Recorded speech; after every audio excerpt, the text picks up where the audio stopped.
Welcome to Business Beyond Borders, the go-to podcast for CPA firms seeking transformative insights. I'm your host, Lawrence Whittam, and with each episode we'll uncover key insights, best practices, and invaluable resources tailored for CPAs. From trending strategies to diving deep into outsourcing and offshoring, our experts will help in all areas of your business. Hey everybody, and welcome back to Business Beyond Borders. So I'm here with Jackie Mayer today, and from Tax Plan IQ, who's going to dig into a little bit when it comes to tax advisory and what firms can really think about doing better when it comes to, again, adding these types of services to their business, right? And it's very impactful by doing so. So Jackie, very nice to have you on. I appreciate you joining me. Do you want to give a quick intro about yourself and Tax Plan IQ and what you're doing? Because I know you do a little bit of everything. You do a lot of things. I do. Yes. Thank you, Lawrence, for having me. So I am a recovering CPA firm owner myself. I sold my firm about a year and a half ago. I had completely transformed it several years ago to leading with tax advisory and planning, and had tremendous success around that. And based on that success, I had other firm owners and software vendors that I was using coming to me and saying, hey, can you speak on this topic? Or how did you do this? And that kind of started growing this network of people that really wanted to learn and succeed in the industry. And so I decided to start coaching others alongside my own business coach named Chuck Bowers. So we've done that program for about 4 years. He's actually moving on to retirement this year. And so we're phasing out that program, and there's some new exciting stuff coming up. But yeah, and then I decided to become a software developer too. So I've got Tax Plan IQ. Yep. Now, so can you tell us a bit? I mean, it's great that you've sort of moved towards the software side as well. Because again, I mean, I personally feel that the profession needs to do more with software and again, with the rate that AI is moving and things like that, and bring people on that, again, have an understanding of the way that firms work, but also the software engineering perspective. There's a lot of things that if they were to bring them in, they would be able to optimize, make things more efficient, automate things internally. So can you tell us, and obviously you did this for your specific cause, right, with the tax advisory. So can you tell us a little bit about Tax Plan IQ and that specific software, where that problem was that you saw and why you created the software? So the problem I saw was that we were using 100 different Excel worksheets. All of the high value information that we were using was coming straight out of my brain or someone at a higher level's brain power in the firm. And I wanted to automate that because I kind of saw the writing on the wall over the past few years of the staffing shortages we were having. And I wanted to be able to impact more people. You know, we ended up, when I sold my firm, I had 56 clients. So it became very boutique and concierge. But I felt like I wanted to impact a lot more people. And so I'm able to do that through the software, helping accountants who then in turn can help their taxpayers. So it just kind of pulled together all of the random manual workflows that I created throughout the years of my CPA firm that made us really soar when it came to tax planning, from the sales process, which of course accountants hate sales. So I essentially created this method called the ROI method of value pricing, which sells itself. I mean, you present the client with the financial and then intangible things that you can bring to the table as a firm. Shows them the ROI. They're like, why wouldn't I sign up for this? You get to value price it 3 to 5 times more than hourly pricing. And then the software supports you through implementing the tasks. And then we have a whole education library, which I think gets overlooked a lot. We have 120 tax strategies where we're helping you walk through the checklists and templates and all the things you need to be successful. So I guess why do you see this as an area that firms aren't doing it more? Right. I mean, clearly there's a gap here. There's something where firms, is it the mindset of the firm leaders? Is it like what do you see? Like what's that step that they need to overcome to really get into like, yes, I really have to do this? It's the reactiveness of the profession. So little feels like it's in our control as practitioners, but at the end of the day, if you take a step back, especially getting a coach or mentor is how I was able to kind of see it from a bigger picture. you have to realize like you do have control over your day. You know, there's probably going to be some emergencies that pop up, right? And so spend, block an hour a day towards emergency time, or maybe it's go on a walk or have fun time if you don't happen to have an emergency that day, right? The government makes our lives really miserable, but there are ways to set boundaries and really kind of pre-plan a lot of things that we do in our daily practice in firms to take that control back. So I don't blame any accountant for not moving into advisory services. I just try to share my passion around it and encourage others to do so, because the next writing on the wall is AI taking over more of our compliance day to day, and advisory really being the only thing that accountants can hang on to. And right now, we're so focused on the staffing shortage and filling the gaps of technical compliance knowledge. 2 to 3 years from now, once we've filled that gap, we're not going to need those workers anymore, because AI and technology, I think, are going to take over a lot of those basic processes. And so we really need to prepare today for 2 to 3 years from now. If, as long as you're not planning on retiring, then see ya. Good for you. Yeah. Good luck, right? Yeah, no, exactly. I mean, and again, I think we have a lot of that, right? I mean, we have a lot of people that will be retiring, I think, within those years or over the next 10 years by the sounds of things. However, again, that's even more of a reason that they need to put plans in place for the team members. Because again, a lot of them care about the firms they've built and they want to have that legacy essentially, right? So they need to make sure that the next set of generations are ready for it. So no, completely agree. I mean, so can you tell us a little bit, again, it sounds like it's a little bit of the coaching and the software elements. I mean, you've got the tool there, you've got the tax plan IQ, the tool that you're trying to take a lot of these elements of the sales side. How do I actually price this type of thing? What tax strategies are there that I can even comprehend with some of these clients that I've got, right? Can you tell us a little bit how that fits together with the tax plan IQ, and then you've got sort of group coaching and individual coaching as well? Sure. Yeah. I mean, I realize that the majority of what accountants need is a change to their core belief system as to what they can accomplish and what they can't. And so the coaching is imperative for that side of it. Software is not going to replace that. It's not going to replace human connection. It's not going to replace the ethical or heartfelt beliefs that we have or gut feeling that we have around doing a strategy or not doing a strategy. And so that's where I think the coaching is so important. So right now we do 6-month masterminds where we hone in on 18 very specific topics like time blocking, urgency codes, boundaries, client onboarding guidelines, stuff like that. That's really practical ways for firms to regain that control. And then the software is really just there on the back end to, once you're ready and willing and able to be an advisor, which a lot of people aren't yet, unfortunately. But once they are, the software is there, ready and waiting for anyone to just optimize 70% of their efficiencies there. And from my understanding, when we talked before, it's really actually taking the full, it'll analyze the clients that you have, analyze the situations and everything. So can you talk about the technical side a little bit?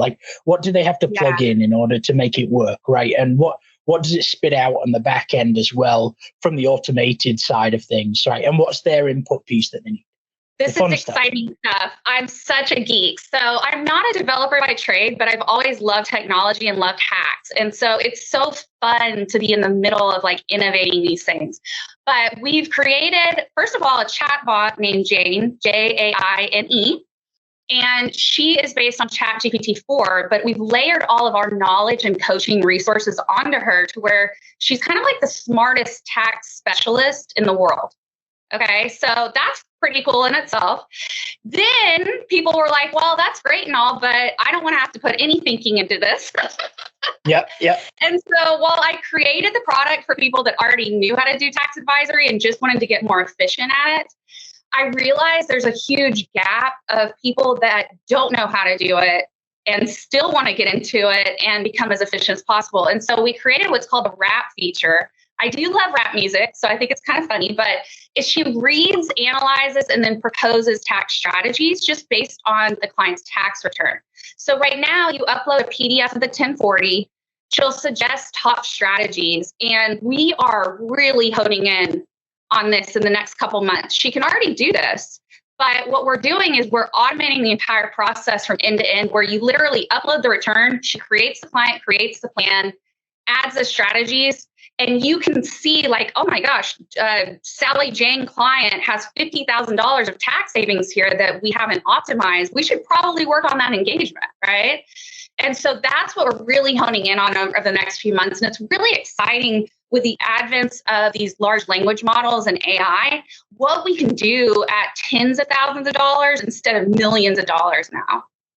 So now, and I would assume at the end, again, we want to be able to automate as much of it as we can, but there's an element there that I would assume that the CPA really has to go in and then look at and say, okay, now let's actually address this. But they can at least see up front that it's worth the time to go in and do some diligence and really talk to the client about certain things as well, and feed up into those conversations, right? Rather than wasting time having the conversation through a big checklist and then there's no opportunity there. Exactly, yeah. And then, I mean, the next phase of this, which hopefully would be by next year, is that you're literally running every return, at your firm through Jane and Tax Fund IQ. And then Tax Fund IQ is just alerting you to like the top opportunities that you have for tax planning engagements.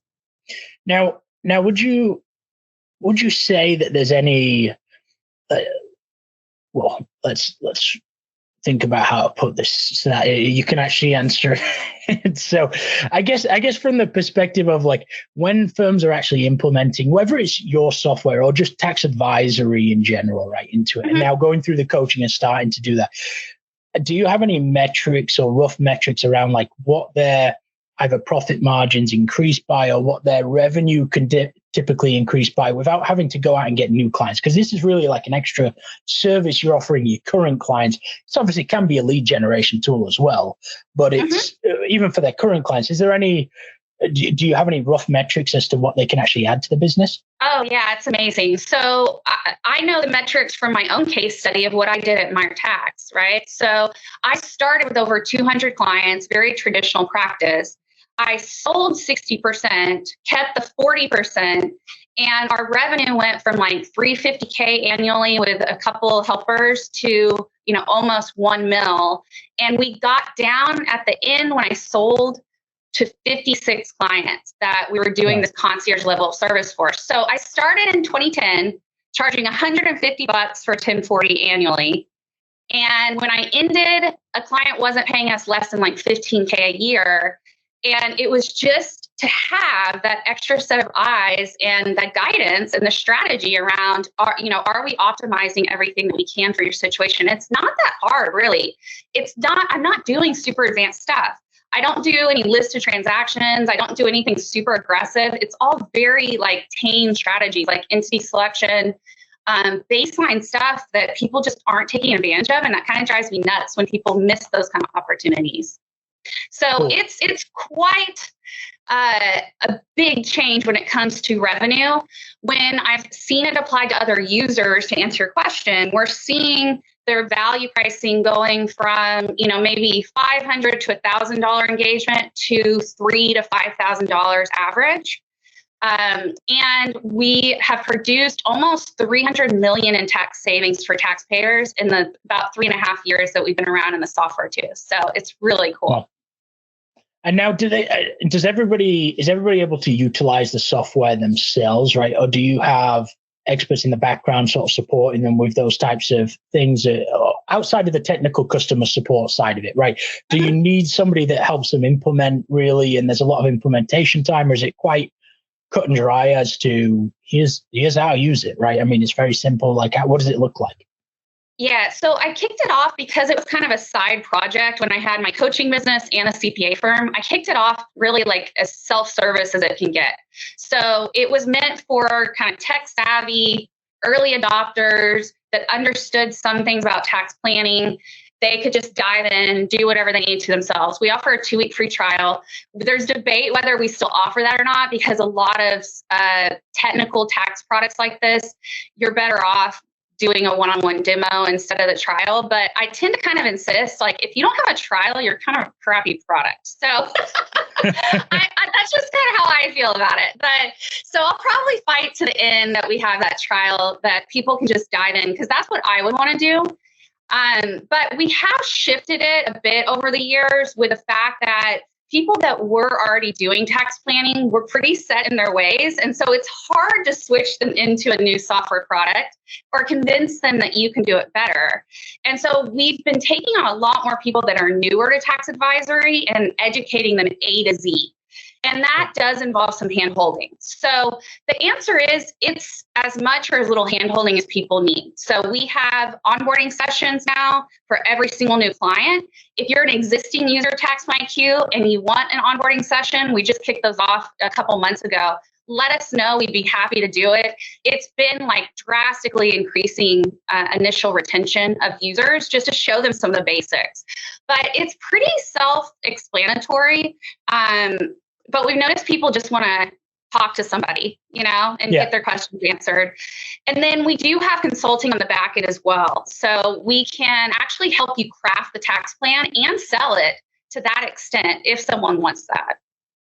And now I know that you mentioned that it sort of sits in the background of ChatGPT, right? It sort of utilizes that. So can you tell us, getting onto that a little bit, and like the co-pilots and things like that? I mean, can you just explain a little bit as you're utilizing it, right?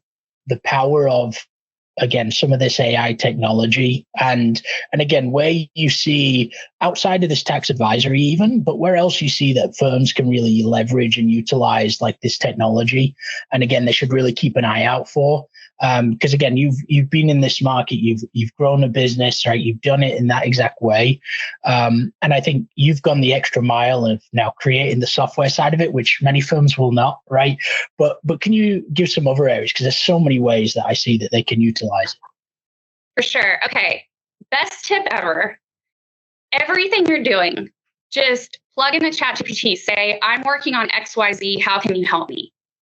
And that's going to be the best kickoff. Like, we can't even fathom half the stuff, if not more, that I think ChatGPT, Copilot, et cetera, can do. Every few weeks, I play around with all different competitor, large language models.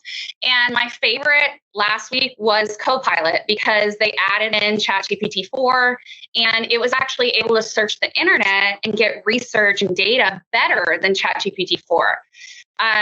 But this week, I'm kind of going back to the original ChatGPT 4 because it seemed more consistent with the way it responded, and I could get it to talk a little bit more like my voice. So if I'm writing a blog, I can give it samples of articles I've written and say, hey, write this like me, or this isn't funny enough, or put something stupid in it, or silly and witty.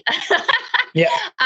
So it's really limitless. The front end of your practice is really where it shines through marketing and sales, but there's a lot of back-end processes that it can also do that can really help too. So I say just ask it, right? Ask it what it can do for you.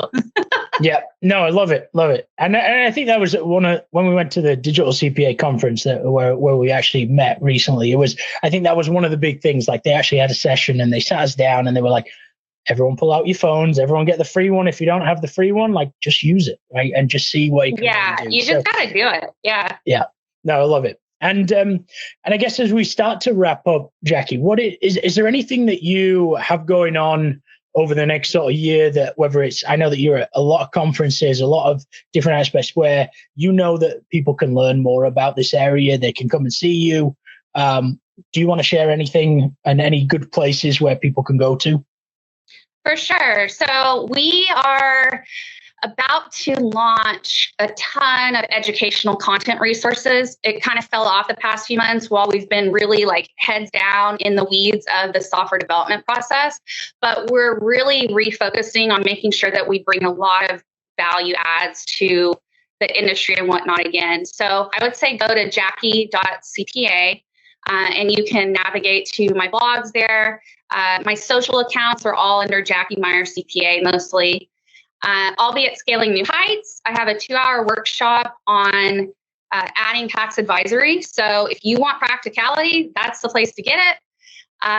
June is going to be a really busy month when it comes to traveling and speaking. I'm excited. I've got a keynote at a financial advisor conference talking about the future of AI, financial advisory, and accounting, which I think is really going to converge and turn into something special over the next 5 to 10 years. So I'm coming up with a brand new tax planning series. I'm trying to actually get it out there for free, whether on CPA Academy or one of those platforms. And so hopefully I'll have a lot more stuff to come over the next month. Okay, cool. No, I appreciate it, Jackie. No, thank you for sharing. And again, it's, just to summarize at the end of the day, Jackie, you've been in the shoes of many of the professionals in this area, right? You've grown it, you've sold the business, right? You've then gone onto the software side and you found the gap and you really developed, again, a solution for it, which is cool. And like you said, it's not about a plug and play necessarily, right? It's a bit of a mindset shift that it takes, right? And the coaching and consulting side to come up first. So, and I know you're all over. I see you all around at the different conferences. So I'm sure people can run into you and pull you aside to have a conversation, but I'll post a few of your links below as well. And again, really appreciate you jumping on, Jackie. Yeah, thank you so much. Thanks everyone for joining on Business Beyond Borders, and we look forward to seeing you on the next episodes. Thank you for tuning in to Business Beyond Borders. I'm Lawrence Whittam, and it's been a pleasure bringing you impactful insights tailored for the modern CPA firm. Remember, the world of accounting is vast and ever evolving, and we're here to navigate it together. For more resources and episodes, don't forget to subscribe and reach out to our experts. Until next time, keep pushing the boundaries of your business and explore the limitless possibilities beyond borders.